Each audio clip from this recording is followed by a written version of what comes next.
स्वागत है आप सबका। जैसे कि हम लोग क्लास 11th के लिए ट्रिग्नोमेट्री की पढ़ाई कर रहे हैं और आज पढ़ने वाले हैं हम लोग ट्रिग्नोमेट्रिक इक्वेशंस, मतलब त्रिकोणमितीय समीकरण। तो आपको बता दें कि कम समय में 10 से 20 मिनट के बीच का वीडियो रहता है। इसमें बहुत सारा कॉन्सेप्ट रहता है और पूरा लेक्चर वाइज जो कॉन्सेप्ट है प्लेलिस्ट में अवेलेबल है, वहाँ जाके आप लोग देख सकते हैं। तो देखिए क्या है यहाँ पे। सबसे पहले कहेंगे कि वीडियो को लाइक कर दीजिए। इंग्लिश में लिखा हुआ है, डरने का नहीं। एन इक्वेशन, एक ऐसा समीकरण की बात की जा रही है which involve trigonometric functions of unknown angles is called trigonometric equation. ऐसा समीकरण जिसमें अज्ञात कोणों वाले, सुन कर भी लिख सकते हैं, ऐसा समीकरण जिसमें अज्ञात कोणों वाले त्रिकोणमितीय फलन उपस्थित होते हैं उन्हें त्रिकोणमितीय समीकरण कहते हैं। सबसे आसान भाषा में हम इसका परिभाषा बता दिए। समझिए क्या कहे हम। जैसे यहाँ लिखा हुआ है cos x = 1/2, तो बताइए यहाँ पे x क्या है? यह क्या है आपका? अननोन एंगल है। समझिए अननोन एंगल है, अज्ञात कोण है ना, अज्ञात कोण है, अननोन एंगल है। इसमें क्या है, यहाँ पता नहीं है कि x के स्थान पे क्या रखें। कुछ बच्चे कहते हैं सर 60 रख सकते हैं। नहीं भैया, 60 ही क्यों रखेंगे, कुछ और भी होता है उसके लिए, है ना। हम बहुत सारे मान रख सकते हैं। x के स्थान पे रखेंगे, उसका मान 1/2 आएगा। आगे समझ में आएगा। पढ़ लिए है ना, आगे पढ़े हैं ना। अगर आप बात करें 360 के बाद क्या होता है, रिपीट होता है ना। 360 में 60 जोड़ने में कितना होगा? 420 होगा। cos 420 का मान कितना होगा? 2 ही होगा। तो बहुत सारा हो सकता है मान इसका। वैसे ही x, यहाँ भी x क्या है? अननोन एंगल है। यहाँ भी x पता नहीं क्या रखें कि दोनों पक्ष क्या हो, बराबर हो जाए। तो ऐसा ही समीकरण, बिल्कुल समीकरण का मतलब क्या, बीच में बराबर का चिन्ह होना चाहिए। तो एक ऐसा समीकरण जिसमें अज्ञात कोणों वाले त्रिकोणमितीय फलन उपस्थित होते हैं क्या कहलाता है? त्रिकोणमितीय समीकरण कहलाता है। चलिए अब सॉल्यूशन की बात करते हैं। चलिए तो देखिए यहाँ पे x का मान तो निकालेंगे हम लोग, यहाँ पे x का मान निकालेंगे। तो जो भी त्रिकोणमितीय समीकरण दिया गया है, ट्रिगोनोमेट्रिक इक्वेशन दिया गया है, उसमें जो अज्ञात कोण है उसी का अगर मान निकाल लेंगे हम लोग, तो उसी को बोलेंगे क्या कि उसका सॉल्यूशन हो गया। तो लिखेंगे क्या हम लोग, देखिए solution of T, solution of T मतलब ट्रिगोनोमेट्रिक इक्वेशन। ये क्या होगा? त्रिकोणमितीय समीकरण का हल क्या है? तो वैल्यू ऑफ क्या चीज, किस चीज का वैल्यू? तो value of unknown angle, unknown angles, अज्ञात कोणों का जो मान है, अज्ञात कोणों का जो मान है उसे क्या बोलते हैं हम लोग? उसे बोलते हैं उस समीकरण का हल। समझ गए ना। अब समझिए, देखिए इसको ग्राफिकली भी हम बता सकते हैं, लेकिन अभी आपको बिल्कुल बेसिक लेवल का पढ़ा रहे हैं। ज़्यादा उछल कूद कराएंगे दिक्कत हो जाएगा आपको, समझ लेना। इसलिए सिस्टम से चलिए बिल्कुल। और हम चाहते हैं ना कुछ चीज़ें लिख दे पहले से, ताकि क्या हो जाए कि इससे समय की बचत हो आपको और आपको कोई दिक्कत नहीं हो। ठीक है, चलिए समय की बचत करते हुए अगले स्टेप पर चलिए। ट्रिगोनोमेट्रिक इक्वेशन के सॉल्यूशन को हम लोग 2 पार्ट में बांटते हैं। पहला पार्ट क्या है? पहला पार्ट होता है प्रिंसिपल सॉल्यूशन, प्रिंसिपल सॉल्यूशन, जिसको हिंदी में हम लोग कहते हैं प्रधान या मुख्य हल। जब थीटा का मान क्या हो, थीटा का मान 0 से लेकर 2π के बीच, और 0 शामिल रहेगा। 2π शामिल नहीं, या तो 2π शामिल होगा या 0 शामिल होगा, दोनों में से कोई एक शामिल होगा। 0 से लेकर 2π के बीच अगर रहता है मान जिसमें 0 शामिल है, तो बोलते हैं कि उसका जो मान है वो प्रधान मान कहलाएगा। ठीक है, क्लियर। और जब क्या हो, आपको पढ़ाए थे पीरियोडिसिटी, आवर्तता पढ़ाए थे। जैसे आपको फॉर्मूला मिला होगा sin 2n + थीटा, ऐसे मिला था 2n/+ थीटा, ऐसे कुछ मिला था, इसका मान sin थीटा होता है। तो इस टाइप की चीज़ को क्या बोलेंगे हम लोग, बताए थे कि पीरियोडिसिटी के केस में आता है सभी।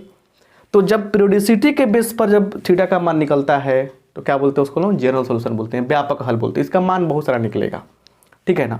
तो इन चीज़ों को बात याद रखना है कि 0 से लेकर 2 पाई के बीच 0 इंक्लूड रहेगा तो प्रिंसिपल वैल्यू, 0 से उसके बाद क्या होगा, जब रिलेटेड रहेगा पीरियोडिसिटी पर, आवर्तता के ऊपर डिपेंड करेगा, उससे संबंधित रहेगा, तब क्या होगा आपका, वो कहलाएगा व्यापक हल। तो इन चीज़ों को हम समझेंगे और अच्छा से एग्जाम्पल से। अब देखिए टाइप 1, टाइप 2, टाइप 3 करके हम लोग पहले जनरल सोल्यूशन पढ़ेंगे, तब प्रिंसिपल सोल्यूशन पाएंगे। और हर चीज़ समझना जरूरी है, समझे ना, हर चीज़ समझना जरूरी है। पुरानी फार्मूला का भी यूज होने वाला है, इसलिए आपसे कहना चाहेंगे कि आपको घबराना नहीं है, बस देखिए काम कैसे चलता है, कैसे बनता है, ठीक है ना। हर चैप्टर का लिंक है, हर चीज़ का लिंक है, आप व्हाट्सअप करके ले सकते हैं। शॉर्ट वीडियोज़ के रूप में आपको बहुत सारा चीज़ मिल रहा है, वहाँ से देख सकते हैं आप लोग। यहाँ समझिए टाइप 1 है ना, जनरल सॉल्यूशन में, जनरल सॉल्यूशन जीएस लिखा हमने, इसका मतलब क्या समझिए, जनरल सॉल्यूशन समझिए। इसमें क्या है, ठीक है। पहला देखिए, पहला साइन थीटा का मान अगर दिया है 0, कितना दिया है, साइन थीटा का मान दिया है 0, समझिए ध्यान से।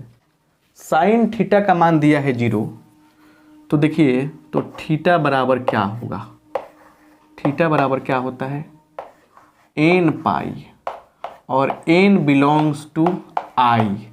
i क्या है, इंटीजर है। इंटीजर का मतलब क्या होता है, पूर्णांक होता है।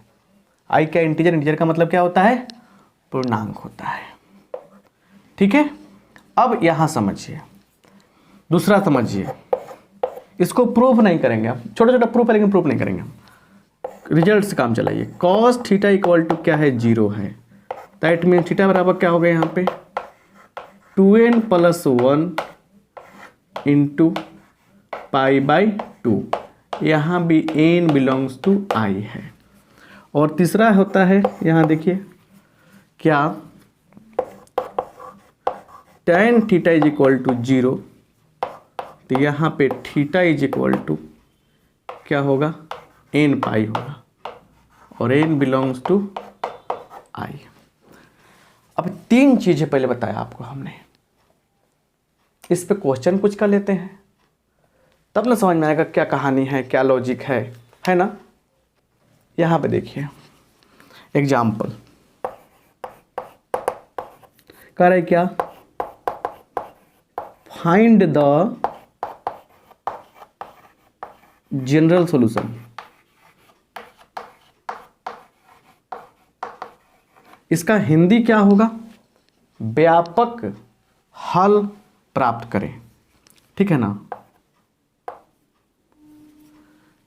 व्यापक हल प्राप्त करें। चलिए पहला क्वेश्चन क्या है, साइन 2x इक्वल टू दिया है 0, समझे ना। देखिए कैसे करेंगे सॉल्यूशन, सॉल्यूशन में लिखेंगे हम साइन 2x इक्वल टू 0, तो इसीलिए देखिए यहाँ पे जब साइन थीटा क्या है 0 के बराबर है ना, तो क्या कर रहे हैं हम लोग बताइए, तब क्या कर रहे हैं हम लोग, तब थीटा का मान क्या हो रहा है, n पाई के बराबर हो रहा है कि नहीं है। तो यहाँ पे थीटा का मान क्या है, 2x है, तो 2x इक्वल टू क्या होगा बताइए, n पाई हो जाएगा। तो यहाँ पे x इक्वल टू क्या होगा, n पाई बाई 2 हो जाएगा। और यहाँ पे कंफर्म करना पड़ेगा कि n का मान क्या है, तो लिख देंगे where n belongs to i। ये चीज़ हमको कंफर्म करना पड़ेगा। छोटी छोटी क्वेश्चन, छोटी छोटी बातें इसके सीखने को मिलेंगी, आपको समझने का प्रयास कीजिए, है ना। चलिए बहुत सारा चीज़ सिखाएंगे आपको, है ना, बहुत सारा चीज़ सिखाएंगे, घबराने की आवश्यकता नहीं है आपको। दूसरा सवाल देखिए, दूसरा सवाल कर रहे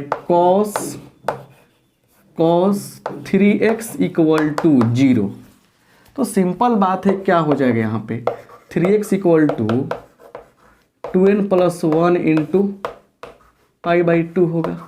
तो यहाँ से x का मान क्या होगा बोलिए, तो 3 से गुना कर देंगे नीचे, तो 2n plus 1 into π/6 and n belongs to i। यही क्या हो गया, आपका आंसर हो गया। कितना आसान है ना। अब सुनिए, अब एक क्वेश्चन आपको बनाने हैं,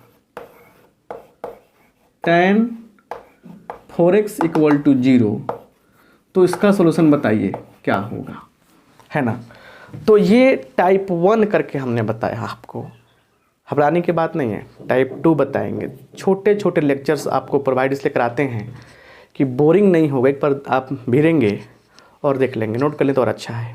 नोट करना ही चाहिए ना, क्योंकि सब कुछ है। ट्रिग्नोमेट्री नहीं आएगा तो आपको कैलकुलस नहीं आएगा, याद रखिएगा। इसलिए पूरे फुल मज़े के साथ में, फुल मूड में पढ़ाई करें। बड़ा अच्छा कॉन्सेप्ट देते हैं आपको हम। आप सबका बहुत बहुत धन्यवाद। Thank you.